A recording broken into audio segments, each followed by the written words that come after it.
Shalom, chers téléspectateurs, bienvenue sur Dévoilement. C'est l'heure de l'étude biblique sur la télé évangélique. C'est avec un plaisir que nous vous retrouvons chaque fois sur cette émission.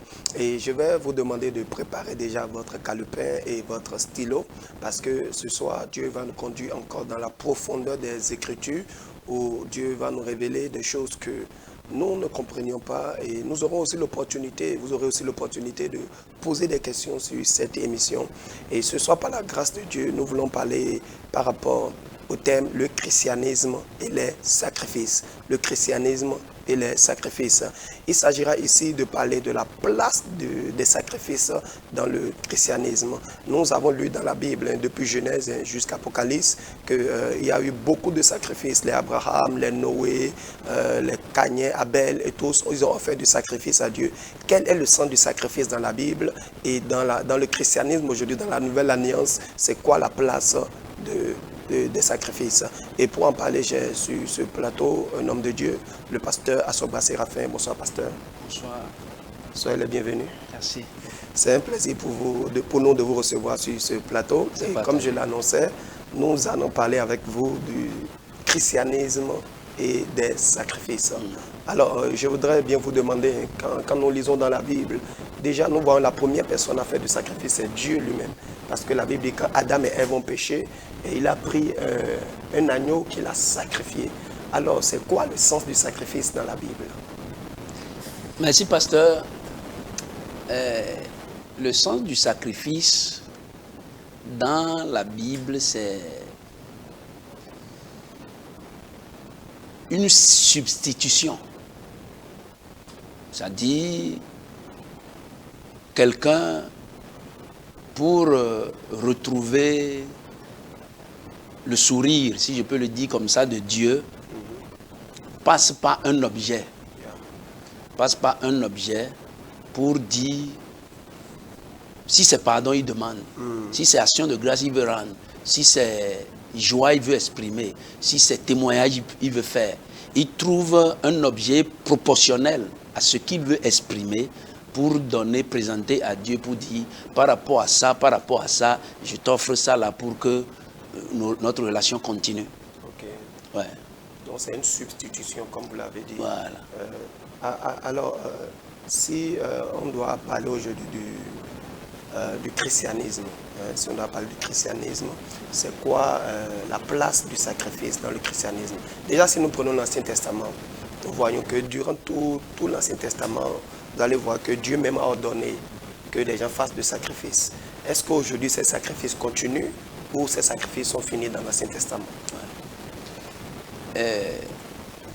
Pasteur,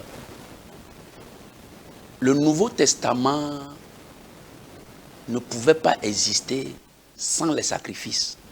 Ok. Je m'excuse. L'Ancien Testament ne pouvait pas exister sans les sacrifices. Ok, donc ça veut dire que l'Ancien Testament est basé sur les sacrifices. Ça dit la seule relation entre Dieu et les hommes dans l'Ancien Testament était le sacrifice. Et il faisait ça religieusement. Ok. Et tout était concentré sur les sacrifices. Si tu vas voir les prêtres, tu vas voir Moïse, tu vas voir les sacrificateurs, c'est le sacrifice proportionnel à la faute ou bien à tout ce que tu veux faire qu'on te dit. Il n'y a pas une prière, il n'y a rien, il n'y a pas une orientation, il n'y a pas un verset biblique à aller lire. On voit la faute et on te sort le sacrifice qui est proportionnel, qui correspond à la faute et tu vas faire ça. Okay. De la lèpre, du mariage, de la sortie d'enfants, tout ça.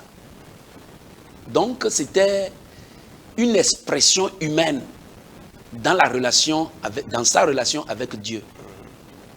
Maintenant, dans le Nouveau Testament, vous savez, le christianisme, c'est, je peux dire, c'est un système monothéiste d'adoration de Dieu. C'est centré sur Jésus. Dans le christianisme, tout est centré sur Jésus. Si c'est 1000 sacrifices on devait faire pour plaire à Dieu, c'est en Jésus. Okay. Si c'est 1 milliard de sacrifices on devait faire, c'est centré sur Jésus. Okay. En dehors de tout ce que Jésus a fait, le christianisme n'exige rien de ses adeptes. Ah bon? Donc, si je comprends bien, si ce n'est pas ce que vous voulez dire, vous allez me le dire. Si je comprends bien, s'il y avait 1000 sacrifices à faire dans l'Ancien Testament, tous ces 1000 sacrifices sont résumés au sacrifice de Jésus. C'est ce que vous voulez bien dire? Bien aimé, c'est très bien dit. Je ne sais pas si Dieu était fatigué. Je ne sais pas si il était découragé. Je ne sais pas si il a voulu une perfection dans ce que les gens faisaient ou dans ce que lui aussi il a exigé. Et il a résumé tout ce qu'on peut lui faire. Que ce soit pour le péché, que ce soit pour l'action de grâce, que ce soit pour réjouir son cœur en Jésus. Et si vous lisez dans Jean chapitre 3, verset 16. Oui, Jean 3, 16. Ouais. Oui. La Bible dit, car Dieu a tant aimé le monde qu'il a envoyé son Fils unique. Ils ne sont pas deux. Ils ne sont pas trois. Il a envoyé son Fils unique. C'est-à-dire, il a mis beaucoup de choses en lui. S'il lui parvenait à lui donner le sacrifice qu'il veut, donc il a fini avec les sacrifices. Afin que quiconque croit en lui, en ce qu'il a fait, ne périsse point, mais qu'il ait la vie éternelle que l'Ancien Testament n'a pas pu nous procurer.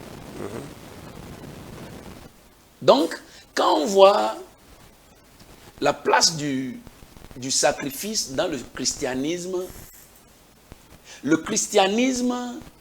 est centré sur le sacrifice de Jésus.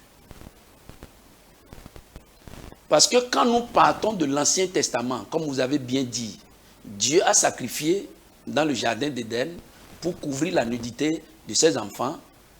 Abel et Caïn ont continué.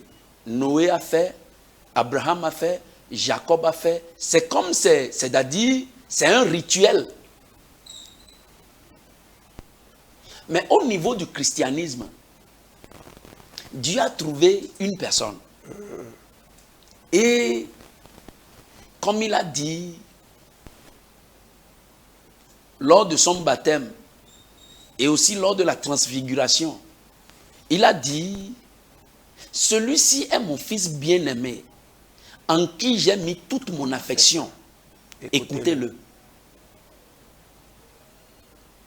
Individuellement, aujourd'hui, ce qu'on peut offrir à Dieu, c'est un don. En tant que chrétiens, nous qui portons le nom de Jésus, c'est la valeur que nous donnons au sacrifice de Jésus qui fera l'authenticité de ce que nous croyons. Si nous rendons le sacrifice vulgaire, où on peut dire à quelqu'un que si tu ne donnes pas ce qui va te toucher dans le sang, ce n'est pas un sacrifice. C'est-à-dire le sacrifice doit te toucher dans le sang. Ça, c'est des langages obscurs qui n'ont aucune réalité que de faire du bien à celui qui les dit. Mais je crois que David a dit, je ne peux pas offrir à l'Éternel quelque chose qui ne me coûte rien. David n'est pas chrétien. Mais il parlait par rapport à Dieu. Non, c'est-à-dire on parle du christianisme et dans le temps de David, chacun offre. Chacun offrait ce qu'il voulait à Dieu. Et David, lui, il a développé ce concept pour communiquer avec Dieu. Ça là, dans tout, si vous voyez, et même Abraham a dit, il dit, je ne peux pas enterrer mon épouse dans une tombe donnée. Yeah. Ça doit me coûter quelque chose. Pour lui, c'est une forme de sacrifice. Okay. Mais maintenant, quand on revient au christianisme, tout ça là est à terre. Tout ce que vous pouvez faire aujourd'hui au nom de Dieu dans le christianisme, appelez ça un don. Mais ça ne peut jamais être un sacrifice. Parce que le sacrifice prend la place d'une personne. Le sacrifice prend la place d'une personne. Et Dieu a vu dans toutes les générations, il n'a pas trouvé un homme dont le sacrifice témoigne vraiment de la personne. Si ce n'est pas Jésus. C'est Jésus qui a offert un sacrifice global, définitif, ultime, unique à Dieu. Et quand on parle du sacrifice dans le christianisme, la Bible dit dans Hébreu, si je vais voir dans Hébreu chapitre 10, si je prends à partir du verset 8. Hébreu 10, verset 8. Après avoir dit d'abord, Oui. tu n'as voulu et tu n'as agréé ni sacrifice, ni offrande, ni holocauste, ni offrande pour les péchés, ce qu'on offre selon la loi. Il dit ensuite, voici je viens pour faire ta volonté. Il abolit ainsi la première chose pour établir une seconde. C'est en vertu de cette volonté que nous sommes sanctifiés par l'offrande du corps de Jésus-Christ une fois pour toutes. Cette précision elle est très importante. Nous sommes sanctifiés une fois pour toutes. Par l'offrande du corps de Jésus. Une fois pour toutes. Est-ce que vous voulez dire par là que dans la nouvelle alliance, il n'y a plus de sacrifice à faire? Dans la nouvelle alliance, il ne peut plus avoir de sacrifice si le sacrifice de Jésus est authentique. Waouh. Il ne peut plus. Alors que pensez-vous des sacrifices d'action de grâce que nous organisons dans les églises aujourd'hui? On dit c'est un sacrifice d'action de grâce. Et on demande aux gens de sacrifier quelque chose pour pouvoir déclencher quelque chose dans le surnaturel. Pasteur, vous savez, le mot sacrifice a du poids. Et ça ne peut pas atteindre son objectif si on ne met pas sacrifice. Parce que naturellement, l'homme sait que le sacrifice, pour être vrai sacrifice, le sacrificateur doit sortir de l'ordinaire. C'est-à-dire, quand on dit sacrifice d'action de grâce, ce n'est plus 1000 francs. Quand on dit sacrifice d'action de grâce, ce n'est plus 10 000. Les anglophones peuvent te dire, any sacrifice that you don't feel is not acceptable. C'est-à-dire, quelqu'un prend son chéquier et il vide son compte. Yeah, that's a sacrifice. Yeah, that's a sacrifice. Donc vous pensez que ces choses n'existent plus aujourd'hui, pasteur? Dans le christianisme de Jésus, ça ne peut plus exister. Parce que le sacrifice unique qu'il faut pour fonder notre foi, Jésus l'a déjà fait. Amen. Tout ce que nous faisons là, même ce que vous venez de dire là, c'est pour bâtir un bâtiment. Sacrifice d'action de grâce, quand ça vient, c'est beaucoup. J'ai vu beaucoup de gens se battre après. Ça, si on se bat au partage là, ça devient très houleux. J'ai vu des gens qui sont comme un club. Et ils ont dit, bon, pour susciter l'émotion, l'envie chez les fidèles, afin qu'ils viennent donner aussi, quand on va parler du sacrifice, vous les devanciers là, vous vous levez. Vous parlez de 1 million, de 500 000, de 300 000. Et à votre suite, les fidèles vont se lever et après tout, on va vous rembourser votre argent. Wow. Ça se fait. Avec quel objectif? Ça, c'est le rassemblement des biens pour en jouir comme on veut. Dieu n'a rien à voir dedans. Ouais. Ça dit, le seul sacrifice qui n'est pas taché de fausseté, le seul sacrifice que l'arnaqueur n'est pas venu déposer, le seul sacrifice que le voleur n'est pas venu déposer, le seul sacrifice que le prostitué, la prostituée n'est pas venu déposer, le seul sacrifice agréable que Dieu a vu comme ça, il dit oui, enfin j'ai reçu, c'est le sacrifice de Jésus. Les autres ne sont pas des sacrifices. Mais est-ce que vous ne pensez pas, pasteur, que le sacrifice de Jésus, c'est seulement pour les péchés? Et peut-être pour autre chose, il va falloir que le chrétien lui-même offre certains sacrifices, par exemple pour la prospérité financière. Est-ce que vous ne croyez pas, comme beaucoup de pasteurs le prêchent aujourd'hui dans les églises, que tant que tu n'offres pas un sacrifice financier, il y a un niveau de prospérité que tu ne peux pas atteindre? Pasteur, vous avez mentionné quelque chose là maintenant qui est très très important. Le péché est la raison de la venue de Jésus, c'est fini. Dieu ne veut plus rien. Quand le problème de péché est résolu, Dieu n'a plus besoin de rien. Tout ce qu'on dit là, comme j'avais dit, c'est pour susciter l'émotion des gens, pour les amener à donner. On peut appeler ça d'un autre nom. Mais nous, en tant que chrétiens, qui valorisons le travail de Jésus, ce n'est pas sacrifice. Puisque pour être acceptable, le sacrifice doit être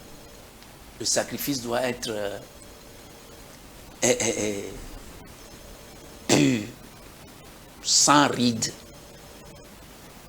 sans souillure.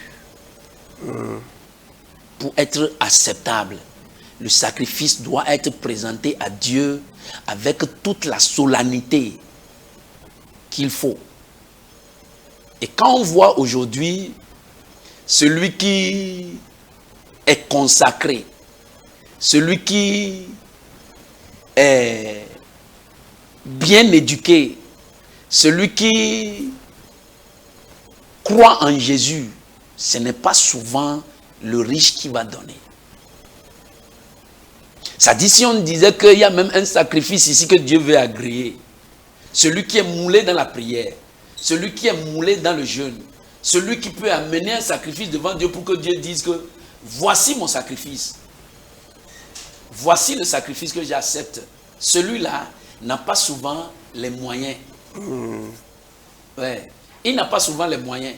Donc quand on dit qu'il faut sacrifier pour déclencher une prospérité financière, c'est à cause du poids du mot sacrifice.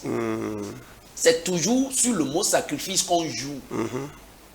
Parce qu'on sait avec ça là, les gens sont allés jusqu'à dire, au jour de la Pâque, un prédicateur a dit, si Dieu n'a pas donné Jésus, est-ce qu'il peut avoir tout le monde avec lui aujourd'hui? Ils ont dit non. Tout ce que tu désires dans ta vie, si tu ne sacrifies pas, tu n'auras jamais. C'est ce que l'homme a dit. Et c'est entièrement faux. Ce n'est pas biblique. Ce n'est pas biblique. On ne peut pas parler comme ça là, sur un pupitre, en tant que pasteur du Nouveau Testament. C'est faux. Ce n'est pas possible. Non. La prospérité, c'est un mécanisme, si je peux le dire comme ça. Ça dit, c'est un processus. Et ça n'a rien à voir avec la Bible. Le jour où quelqu'un va prier et l'argent va descendre du ciel, c'est le jour là que les banques vont fermer. Il y a des miracles financiers aujourd'hui, Daddy. C'est des voleurs, je m'excuse. Ils savent que c'est faux. Et ceux qui sont curieux les ont suivis pour prouver que c'est faux. Parce que,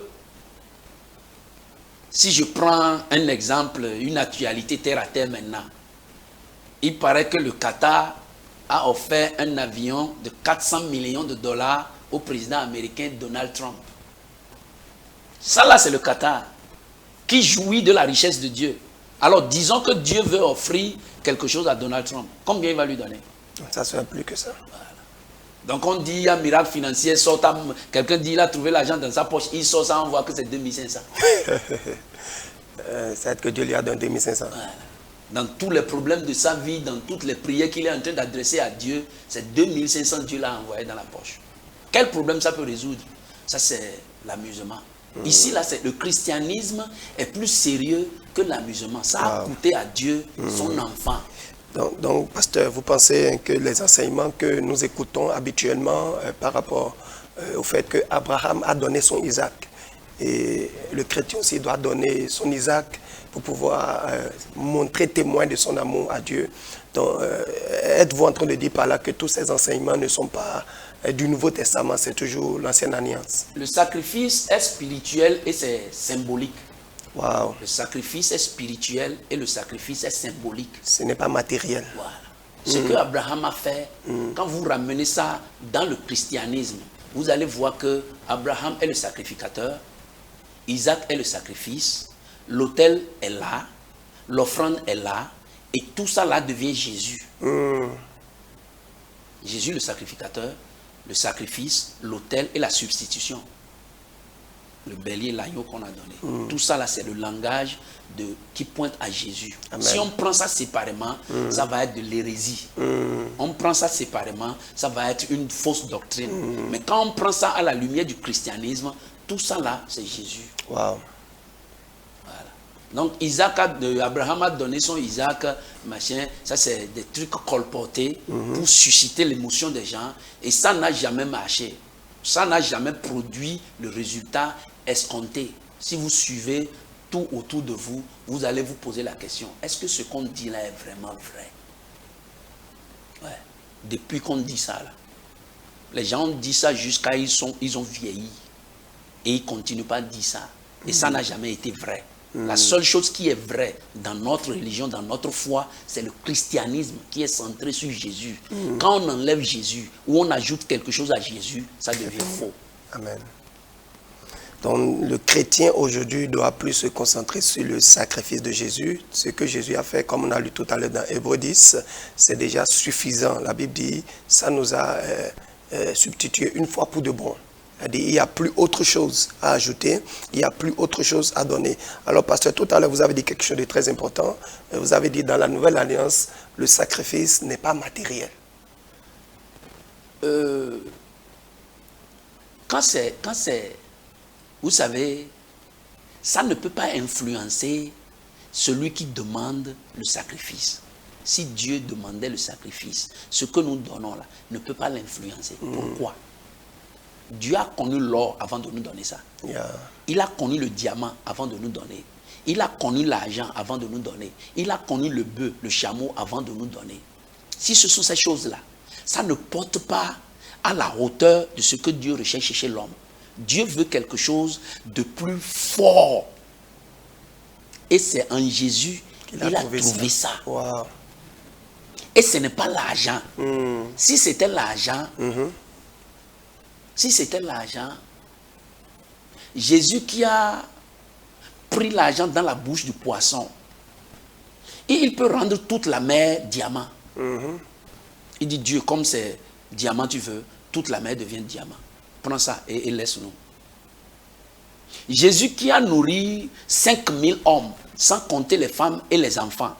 Si cette nourriture Dieu voulait, Jésus pouvait transformer toutes les forêts avec les arbres en pain.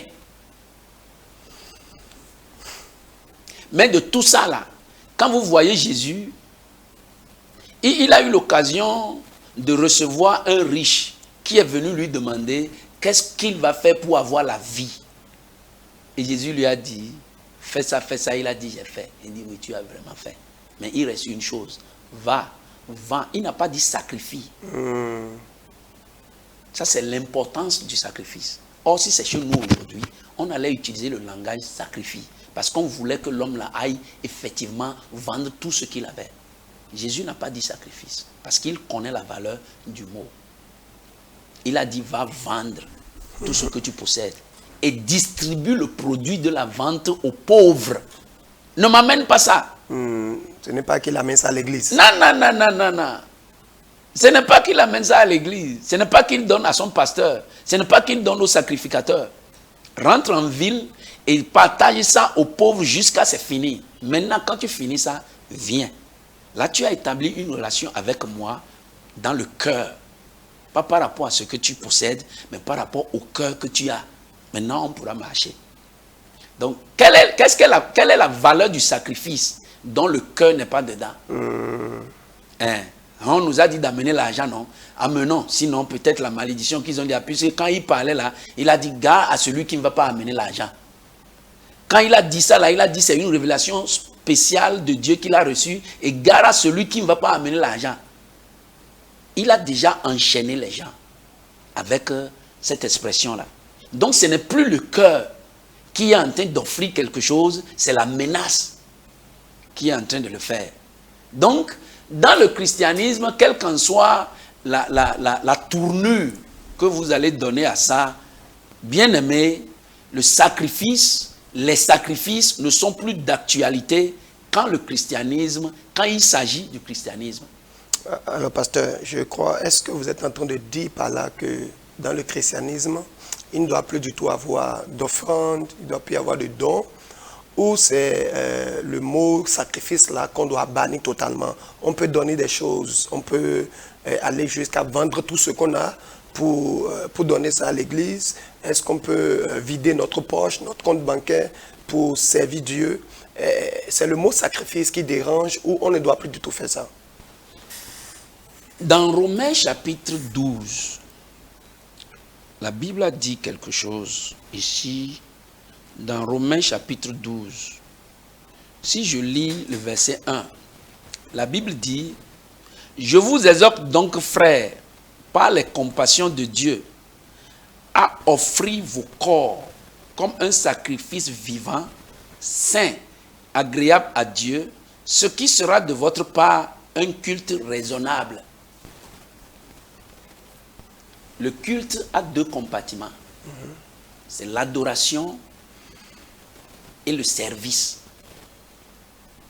Un culte raisonnable, c'est un culte qui comporte l'adoration et le service. Donnez votre corps comme un sacrifice vivant, saint, agréable à Dieu. Pasteur, ce n'est pas possible à quelqu'un de dire qu'il a sacrifié son corps à Jésus pour la cause de l'évangile, pour le christianisme, et laisser ses poches derrière. Ok.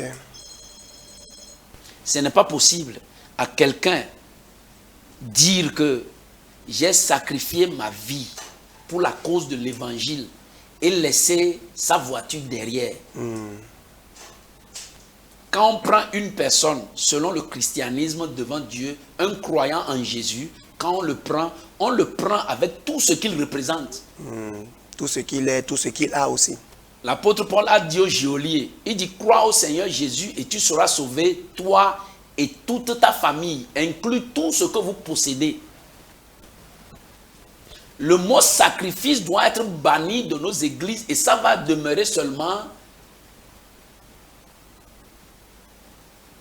un mot qui est lié à l'offrande de Jésus. Les autres, appelaient ça don. Quelqu'un peut décider de léguer. Quelqu'un peut décider de tout faire. Ça là, il n'y a pas, ça ne regarde que lui et celui à qui il fait ça. Mais le sacrifice agréable à Dieu pour que nous soyons chrétiens, ce n'est pas ce que nous donnons en matière, c'est ce que Jésus a donné à Dieu. C'est ce que Dieu a donné à lui-même. Il n'y a aucun impact spirituel que ton argent va avoir sur ta foi. Non. Il n'y a aucun impact dans ta relation avec Dieu que ta voiture va donner dans ta marche avec Dieu. Non. L'église va reconnaître. Une association va reconnaître. On va reconnaître le niveau de ta foi. Que waouh, le frère là a cru en Jésus. Et il est prêt à tout donner pour la bonne marche de l'évangile. La sœur là a cru en Jésus. Parfait. C'est bien. Mais le don qui va avoir une connotation spirituelle qui va provoquer le salut du monde entier, c'est le sacrifice de Jésus. C'est pourquoi il n'y a aucun sacrifice qui peut égaler encore ce sacrifice. Et pour ne pas dénaturer la force de ce mot-là, laissons sacrifice. Appelons ça don, offrande et tout le reste. Alors, tout à l'heure, vous allez dans Romains 12, quand la Bible dit « offrez votre corps comme un sacrifice ». Est-ce que ça, ce n'est pas un autre type de sacrifice? Non, non, c'est par rapport à la foi. Il disait ça aux enfants, aux gens qui ont cru en Jésus.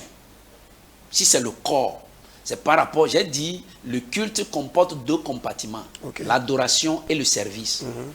L'adoration et le service. Si on dit offrir son corps comme un sacrifice vivant, saint, agréable, c'est pareil lorsque Jésus dit, prenez votre croix et suivez-moi. Ok.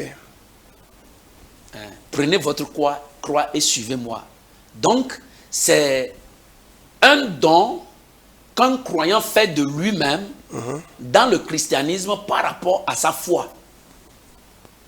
Oui, par rapport à sa foi. Et Dieu, quand c'est acceptable, de bonne odeur et agréable à Dieu, c'est ce que Dieu veut. Il n'a pas mentionné donne ton argent, donne ta voiture. Il n'a pas mentionné. Si on dit ça à l'église, si on dit ok, disons même que c'est une autre forme de sacrifice. Alors, à l'église dimanche, on dit Qu'est-ce qu'ont les personnes qui sont ici, qui veulent se donner à Dieu? Venez devant. On va vous porter le maillot de l'église et à partir d'aujourd'hui, vous devenez propriété de l'église. À un moment donné, ouais. On ne va pas trouver personne. Ça, c'est une manière, ça, c'est un langage que l'apôtre Paul est en train de parler pour montrer que par rapport à ce que Jésus nous a fait, nous aussi, on peut essayer, en donnant notre corps pour la cause de la bonne marche de l'évangile, on peut se donner entièrement. Ok. Donc, il ne s'agit pas ici d'un sacrifice dans le sens de ce que Jésus a fait. Non. C'est juste le fait de se donner à Dieu. Alors, que pensez-vous de ce verset de Hébreux 13, verset 15? Hébreux 13, 15 qui dit « Par lui, offrons sans cesse à Dieu un sacrifice de louange, c'est-à-dire le fruit des lèvres qui confessent son nom. » Tout ça là, c'est la même chose comme Romains chapitre 12, verset 1 qu'on a lu là. Il dit, offrons sans cesse un sacrifice de louange. Oui. Offrons sans cesse un sacrifice de louange par rapport au salut. Ce n'est pas par rapport à la réussite dans les affaires. Non. Ce n'est pas par rapport... C'est-à-dire celui qui peut offrir un sacrifice de louange, d'adoration digne à Dieu, c'est celui qui est sauvé. C'est celui qui a bénéficié du sacrifice de Jésus. Qui peut faire semblant de dire que moi aussi... je peux faire quelque chose. Ce n'est pas par rapport à ce que vous possédez. Vous savez, la louange est, lorsque vous êtes sauvé, la louange est instantanée. Elle n'est pas conditionnée. Ce n'est pas comme vous dites 10 000, 5 000. Tout le monde, à tous les niveaux, peut louer Dieu. Tout le monde, à tous les niveaux, peut louer Dieu. C'est-à-dire, quand on prend le sacrifice de louange, on voit quelqu'un... peut-être qui est en train de danser, qui est en train de chanter, qui est en train de dire ses témoignages, on lui dit, mais toi tu as gagné à quelle loterie? Il dit, je n'ai pas gagné à une loterie, c'est l'expression de ma foi en Jésus. C'est la reconnaissance de mon salut envers mon Dieu qui me fait chanter. Ça ne lui coûte rien, ça ne te coûte rien. Ouais. Et si on va encore parler de ça dans le sens du sacrifice de Jésus, ça ne te coûte rien. Et c'est accessible à tout le monde. Ce n'est pas conditionné. Ouais. Donc, nous offrons un sacrifice d'action de grâce, d'adoration, de louange. La Bible a dit, dans Jean chapitre 4, il dit, les vrais adorateurs adoreront Dieu en esprit et en vérité. Car c'est là les adorateurs que Dieu recherche. Donc, quand c'est quelque chose que Dieu recherche là, c'est-à-dire Dieu tient à ça, il aime ça, il veut ça. Quand vous lui donnez ça, il est d'accord. Donc j'ai dit, le sacrifice est spirituel et c'est symbolique. Okay. La louange est spirituelle. Exactement. L'offrande de soi-même est spirituelle. Ça, c'est le sacrifice que Dieu veut. Donc Dieu ne veut pas un sacrifice, quelque chose de matériel, amener un mouton, amener de l'argent, amener une voiture, une maison. Ce n'est pas un sacrifice au fait, on peut l'appeler un don. On peut l'appeler un don, on peut l'appeler tout ce qu'on veut l'appeler. Mais ne disons pas sacrifice. Parce que ça ne peut pas impacter spirituellement votre vie. Ok, donc tout ce qui ne peut pas impacter spirituellement notre vie ne peut pas l'appeler sacrifice. Non, puisque ça dit, ça n'attire pas l'attention de Dieu. C'est des choses que Dieu il vous a donné. C'est comme vous maintenant. Je dis ici maintenant, l'habit que je porte là, vous m'avez donné ça. Et un jour, peut-être à votre anniversaire, j'emballe l'habit là et je vous redonne ça. Et quand vous ouvrez le cadeau, vous trouvez que c'est l'habit que vous m'aviez donné, que j'ai emballé, je vous ai redonné. Quel serait votre sentiment? Oh, je ne serais pas trop content. Ça, c'est comme ça. C'est comme ça que Dieu, quand vous amenez le diamant, c'est pour nous que le diamant est vrai. C'est pour nous que l'or est vrai. C'est pour nous que la voiture est vraie. Appelez ça combien de prix vous voulez. Pour Dieu, c'est lui qui a donné le fer. C'est lui qui a donné l'électricité. C'est lui. Tout ce que vous rassemblez là, quand vous ramenez ça à lui, faites un don à une assemblée, à une association, à un orphelinat, à un pauvre. Dieu est d'accord parce qu'il voit dans votre cœur. Mais ne dites pas que je donne ça à Dieu en sacrifice, non. Le sacrifice seul acceptable à Dieu, qui a battu tous les records de sacrifice, c'est le sacrifice de Jésus. Amen. Et c'est à ça que Dieu est attaché. Quand on parle de sacrifice et il réagit, il veut toujours nous voir dans le sacrifice de Jésus. Amen. Alors, si vous nous suivez, je voudrais que vous compreniez ces paroles que nous sommes en train de dire. Il n'y a plus d'autre sacrifice qui peut avoir d'impact spirituel dans votre vie, à part le sacrifice de Jésus. Il n'y a pas un autre sacrifice que vous allez donner pour racheter votre famille de la malédiction. Il n'y a pas un autre sacrifice que vous allez donner pour vous racheter d'un accident ou bien d'une mort que peut-être quelqu'un a vu et vous a prophétisé pour dire il y a une mort qui vous arrive et vous devez forcément donner une offrande de sacrifice pour pouvoir vous racheter. Bien-aimé, le seul sacrifice que Dieu reconnaît dans le spirituel, c'est le sacrifice de Jésus. Et vous devez accepter ce sacrifice-là. Bien-aimé, il n'y a plus de moutons à offrir aujourd'hui, il n'y a plus de poulet, il n'y a plus quelque chose à offrir pour avoir, quel que soit ce que vous voulez dans le spirituel, il n'y en a pas, c'est le seul sacrifice de Jésus. Alors, pasteur, parlant de sacrifice spirituel, est-ce que nous pouvons parler aujourd'hui du jeûne et prière? Parce qu'aujourd'hui, il y a beaucoup de programmes de jeûne et prière que les gens organisent, mais c'est un sacrifice. C'est-à-dire sacrifier sa nourriture, sacrifier son ventre, sacrifier son confort pour pouvoir chercher la face de Dieu. Et d'autres vont jusqu'à 14 jours, 21 jours. D'autres vont au-delà de ça là. Qu'est-ce que vous pensez de ça, de ces jeûnes répétés, 21, 40 jours, ainsi de suite? Oui, pasteur, vous venez de dire, ça dit la conclusion de ça tout à l'heure quand vous parlez de... Les gens disent, quelqu'un dit, tu veux que tes enfants soient grands dans la vie, sacrifie dans leur futur. C'est des langages charlatans. On ne dit pas ça. On ne peut pas dire ça sur l'autel de Jésus. Quand on revient maintenant dans le sacrifice spirituel et symbolique, quelqu'un se met dans le jeûne. Pas pour plaire à une dénomination, pas pour plaire à une église. Quelqu'un, afin de renforcer sa relation avec Dieu. C'est là où il y a la différence. Quand l'église décrète un jeûne, parce que nous voulons acheter 3 hectares à Kétou, et on veut que quand on va aller négocier le terrain, que le propriétaire soit favorable, que l'église aille dans le jeûne. Pour ça, bien aimé, ça c'est une grève de la faim. Ce n'est pas un jeûne. Voilà. C'est une grève de la faim. Ça c'est l'enchantement. Mais est-ce que vous ne pensez pas que c'est pour agir sur le surnaturel, pasteur? C'est injuste. Le fait de penser à ça là, c'est injuste. Si Dieu va agir dans la vie de celui qui veut vous vendre le terrain en votre faveur, il devient alors quoi? Il nous aime également. Ce qu'on pouvait dire, quand on décrète un jeûne comme ça, là, on va demander à Dieu si le lieu là peut abriter son nom. Si on peut amener un camp là-bas, si on peut amener un truc de lui là-bas. Mais dire que ça va agir sur celui qui veut nous vendre ça, c'est l'enchantement. Quelqu'un allait jusqu'à dire que le jeûne force la main à Dieu.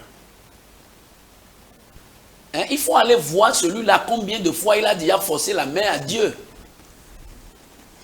Moi, je connais des gens qui ont décrété un jeûne de 40 jours, de 15 jours, et 3 jours après, ils sont morts. Et c'est confirmé à l'hôpital que c'est le jeûne là qui les a tués. Quand ça devient un sacrifice, c'est lorsque vous voulez jeûner pour graisser votre relation avec Dieu. Ça là, c'est entre vous et lui. C'est entre Dieu et vous. Et là, vous priez. Ce n'est même pas un jeûne qui vous concerne. Vous prenez un jeûne et vous commencez par prier pour le réveil dans le monde, en particulier au Bénin. Qu'est-ce que Dieu veut en ce moment pour le Bénin? Quelqu'un reçoit le fardeau de ça et dit, papa, parce que tu m'as mis ça à cœur, je viens devant toi pendant 3 semaines pour prier comme ça. Là, il va devant Dieu avec le fardeau que le Seigneur envoie le réveil vrai au Bénin. Ce n'est pas la multitude où quelqu'un, un prophète avec un pasteur, un évangéliste se met ensemble pour dire on veut un réveil. Ça ne peut pas venir. C'est les gens de même intention, de même vision, qui ont compris l'évangile de la même manière, qui peuvent déclencher un réveil. Donc celui-là, il apprend peut-être qu'il y a un soulèvement à Goma. On est en train de tuer les gens en RDC. Il sait que c'est sûr qu'il y aura des chrétiens dedans. Il dit, Seigneur, je prends une semaine devant toi pour prier pour tous tes enfants, pour tout le monde à Goma. Seigneur, mets un frein à cette guerre. Mets un frein à cette situation. Celui-là, il est en train de représenter Dieu dans sa génération. C'est de ça qu'il s'agit. Et là, c'est un sacrifice. Lui n'a rien dedans. Ça ne lui concerne en rien. Il est en train de se sacrifier pour... C'est-à-dire, il est en train de se sacrifier pour une cause. Une bonne cause. Et Dieu est sensible à ça. Tu vois ce qui s'est passé dans l'acte des apôtres. Pierre était enfermé avec Jacques. Et l'église faisait que, bon, Pierre et Jacques, ils sont quand même bien. Et bon, on ne va pas les tuer. Et s'ils les tuent aussi, ça fait partie des promesses de Jésus pour nous. Et ils ont appris effectivement qu'ils ont tué Jacques. Et l'église a dit, mais on peut faire quelque chose sans être Pierre, sans être Jacques. Est-ce que nous, on ne peut rien faire pour eux? Ils disent, on peut faire quelque chose. Dieu seul sait combien de nuits ils ont déjà passé dans la veillée là. Dieu seul sait, l'histoire n'a pas mentionné ça. Mais Dieu seul sait combien de jours ils ont fait dans la veillée là. Et effectivement, Dieu sensible à ce genre de sacrifice est intervenu. Il a libéré Pierre. Et Pierre est venu, leur dit que votre prière a été exaucée. Voici moi. Et ils ont remercié le Seigneur. C'est différent de ce que nous on fait aujourd'hui, comme vous avez dit. Un jeune pour pouvoir peut-être déclencher la prospérité financière. Voilà. Un jeune pour acheter une voiture. Pour acheter une voiture, quelqu'un dépose son passeport et dit, Seigneur, je veux visa de Schengen. Mets-moi ça dedans. Comme si Dieu travaillait à l'immigration. Et il jeûne pour ça. Tu ne jeûnes pas. Tu fouilles tes relations et tu rencontres les gens. Le visa n'est rien. Tu ne peux pas appeler Dieu dans le jeûne. Dieu est plus sérieux que ça. Hein? La voiture qu'on donne aux gens, la voiture qu'on peut donner à quelqu'un, si tu sais bien saluer les gens, tu sais bien t'humilier, on peut te donner la voiture. C'est ce que l'homme ne peut pas te donner que Dieu nous donne. Et quand tu vas devant lui pour des choses là, quelqu'un dit, Seigneur, oh Seigneur, j'aime trop iPhone. J'aime trop iPhone. Et quand le pasteur priait, c'est iPhone là qui est. Puisqu'on a dit tout ce que tu veux. Tu veux expérimenter la puissance de Dieu. Lève-toi avec 5000 francs. Viens devant ici. Dépose l'argent. Et dis à Dieu tout ce que tu veux faire. En 72 heures, le Seigneur va te bénir. Et il dépose 5000 francs. Il va s'asseoir. Il dit, Seigneur, tu connais l'intérêt que j'ai pour iPhone. Hein? Donne-moi iPhone. Donne-moi iPhone. Dieu ordonnait jusqu'à donner iPhone. iPhone que les Chinois partagent tous les jours là. iPhone que les politiciens donnent partout, que les hommes donnent partout. Vous appelez Dieu pour ça, ce n'est pas sérieux. Ouais. Donc quand vous déclenchez un truc spirituel jeune pour aller devant Dieu, et c'est pour ces trucs-là, non, non. Si vous allez devant Dieu, j'invite toute l'église du Bénin à aller peut-être dans un jeûne de 3 jours d'une semaine et dire à Dieu, Seigneur, on ne veut plus voir les accidents de moto au Bénin. Dieu va intervenir. Seigneur, tous les malades de diabète, la manière dont la tension est en train d'envahir notre pays, on veut finir avec ça. Ton église se lève dans un jeûne de 3 jours. Le monde va bouger. Ça, c'est vrai. Mais tout ce que nous faisons, chacun se cache dans son coin et fait sa chose. Dieu est général et il n'est pas coincé quelque part. Alors, merci beaucoup, pasteur, pour toutes ces explications. Nous sommes en train d'aller vers la fin de cette émission. Alors, j'ai une dernière question pour vous. On entend souvent dire un culte que nous célébrons sans sacrifice, sans offrande, ce n'est pas encore un culte. C'est-à-dire, toutes les fois où nous nous rassemblons en tant qu'enfants de Dieu et nous faisons un culte en honneur de Dieu, nous devons forcément faire une offrande. Et qu'est-ce que vous pensez de cette affirmation? Dans 1 Samuel chapitre 15, dans 1 Samuel chapitre 15, si je lis le verset 22, le verset 17 d'abord. 1 Samuel 15, 17. Samuel dit, lorsque tu étais petit à tes yeux, non, je m'excuse, c'est 22. C'est 22. 1 Samuel chapitre 15, verset 22. Samuel dit, l'Éternel trouve-t-il du plaisir dans les holocaustes et les sacrifices, comme dans l'obéissance à la voix de l'Éternel? Vois, l'obéissance vaut mieux que les sacrifices, et l'observation de sa parole vaut mieux que la graisse des béliers. Je vais lire dans Psaume 51. Psaume 51. Lisons dans Psaume chapitre 51, Oui, verset 17. verset 17.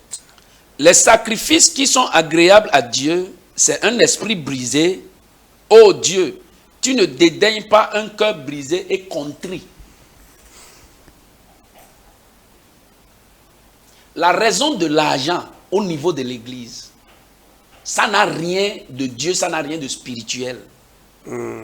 L'église, le rassemblement des enfants, de ceux qui croient en Jésus ou non, devient une association quand le nombre est déjà beaucoup. Et toute association vit de la contribution de ses membres. C'est valable partout. L'église étant une association, toute association vit de la contribution de ses membres.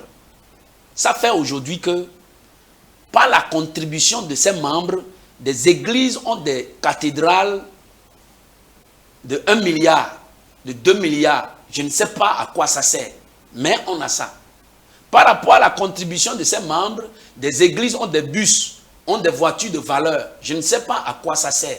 Puisque c'est le royaume des cieux, on annonce. Et on a dit bientôt, la terre là sera roulée, le ciel là sera roulé. Je ne sais pas comment l'église sera roulée. Or, si l'église était sortie dehors pour aller faire du bien avec ce grand argent, l'impact que ça va faire sera éternel. Yeah. Donc, en matière d'église, la Bible dit dans Jacques, je crois, la religion pure et sans tache devant Dieu notre Seigneur, c'est de se souvenir des orphelins et des veuves dans leur affliction. S'approcher d'eux. Ça dit, je ne sais pas, Dieu va nous accorder la grâce dans le réveil qu'il va donner au Bénin. Un dimanche, on prend la dîme, on prend l'offrande, on va au CHDO de Porte-Nouveau. Oui, je dis Porte-Nouveau parce que c'est là-bas que je suis. Mais il y a déjà un bois, donc. Quand l'esprit là va venir, il faut venir d'abord à Porte-Nouveau premier. Et on dépose l'argent là. On dit, voici l'offrande d'aujourd'hui, voici la dîme, voici tout ce que les fidèles ont donné aujourd'hui. Hôpital, prenez. Si ça peut soigner quelqu'un, allez-y. L'autre dimanche, on va à l'orphelinat. Et les églises font ça ici au Bénin. Bien aimé, ça dit, on va se réveiller. Le Bénin sera réveillé. En une semaine, tout le monde sera réveillé. Parce que quand vous allez à l'hôpital, vous allez voir les charlatans là-bas, vous allez voir les musulmans là-bas, vous allez voir les chrétiens là-bas, et on va leur annoncer que c'est les chrétiens évangéliques, les chrétiens qui sont venus donner ça. Ça va faire clic. Le Saint-Esprit, par ce biais-là, va commencer par toucher leur cœur. Que c'est moi, pas mes enfants, qui est en train de faire ça. Gare à toi, si tu prends ce don-là et tu ne donnes pas ta vie à Jésus, c'est possible. Donc le don que nous rassemblons aujourd'hui dans le culte, d'abord dit qu'un culte sans don. Sans offrande n'est pas un culte à Dieu. Un culte sans offrande, c'est-à-dire, quand on fait un culte, il doit forcément un temps où on doit cotiser de l'argent. Sinon, peut-être Dieu n'exaucera pas les prières. On va jusqu'à dire que lorsqu'on ne donne pas offrande dans une église, les fidèles sont pauvres. C'est faux long. Tu connais faux qui est long là. C'est rien. Ça dit, le maître du culte, c'est Jésus. Si nous voulons copier quelque chose, allons chez le maître du culte pour aller voir. Le culte, c'est l'adoration et le service. Et c'est fini. Il n'y a rien de matériel. Rien de matériel. Ça dit, on adresse le culte à Dieu, le propriétaire de tout. Il a dit dans Psaume 50, je crois. Dans le Psaume 50, si je prends à partir du verset 10, je prends à partir du verset 9, Psaume 50, verset 9. Je ne prendrai pas de taureau dans ta maison, ni de bouc dans tes bergeries, car tous les animaux des forêts sont à moi. Toutes les bêtes des montagnes par milliers. Je connais tous les oiseaux des montagnes et tout ce qui se meut dans les champs m'appartient. Si j'avais faim, je ne te le dirais pas, car le monde est à moi et tout ce qu'il renferme. Est-ce que je mange la chair des taureaux? Ça, c'est Dieu, notre Dieu qu'on est allé voir dans le culte qui dit ça. S'il a dit ça et tu avais déjà compris ça, tu sais que ici, là, maintenant, c'est son adoration et sa louange, son service qui est agréé. Je ne vais même pas sortir quelque chose ici maintenant, dans la crainte. Ouais. Sinon, le politicien, le député, le ministre, le riche va venir dans le culte et tout ce que vous faites là, il s'assoit, il ouvre les yeux. Il ne peut pas se lever pour adorer. Il ne peut pas se lever pour louer. Il attend le moment où on va dire qu'il peut donner 1 million. Et il se lève devant tout le monde. Il sort l'argent comme ça. Il balance ça. Toi qui viens d'adorer Dieu là, tu n'as rien fait. C'est lui qui a pris tout le crédit. Toi qui viens de te concentrer jusqu'à tu as même pleuré. Tu as vu la grandeur de Jésus, le sacrifice du maître, tu as pleuré. Quand il sort 1 million là, tu dis, hey, Seigneur, si tu ne me bénis pas, tu es injuste. Ouais, c'est l'homme qui t'a amené à renoncer à ton adoration. Si Dieu se met dans le jeu de l'argent, il perd son intégrité. Le jour où Dieu va se mettre dans le jeu de l'argent, il perd son intégrité, il ne sera plus Dieu. Et il y a des gens même qui vont jusqu'à dire un pauvre ne peut pas bien adorer Dieu.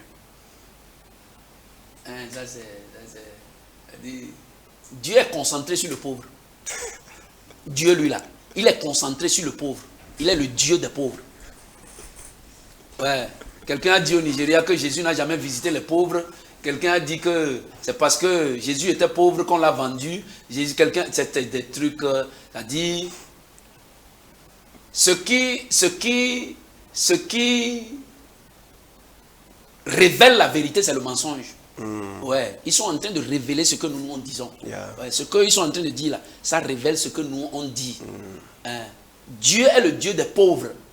Parce que aujourd'hui, la richesse véritable, c'est le salut. Amen. Tout ce que les gens amassent aujourd'hui, mets-toi derrière eux. Il faut les examiner pendant une semaine, tu verras que c'est l'argent du faux. Oui, c'est l'argent du faux. Si on te montre les diamants en France, si on te montre l'or en France, ils n'ont aucun or, aucun grain d'or sous leur terre. Ils ont trouvé ça où? Celui qui dit qu'il est plus riche aujourd'hui, c'est en fonction de quoi? Qu'est-ce qui définit la richesse? Ouais, le commerçant qui dit qu'il est riche, rentrez dans la réalité et analysez ce qui veut dire argent qui est là. Vous serez découragé. La seule richesse que rien ne peut pas valoir dans le monde entier, c'est le salut. Amen. Que nous avons en Jésus. Amen. Donc ceux qui disent pauvres, que l'église c'est pour les pauvres. Le travail de Jésus, si vous lisez, l'Esprit de Dieu est sur moi et il m'a envoyé. Pour annoncer. Tout ce qu'il a dit là, il n'a pas mentionné Nebuchadnezzar dedans. Il n'a pas mentionné Salomon dedans. Il n'a pas mentionné Abraham dedans. C'est les gens de basse classe. De basse classe. Et si tu vois le travail de Jésus, quand il a commencé, au temps de Jésus, il y avait Joseph d'Arimathée. Si c'est ça que Jésus voulait, Jésus serait rentré peut-être à la préfecture, prendre Joseph d'Arimathée, convaincre Pilate, prendre même César. Mais c'est au bord de la mer il est allé. Qui sont ceux que vous voyez au bord de la mer? Les pécheurs.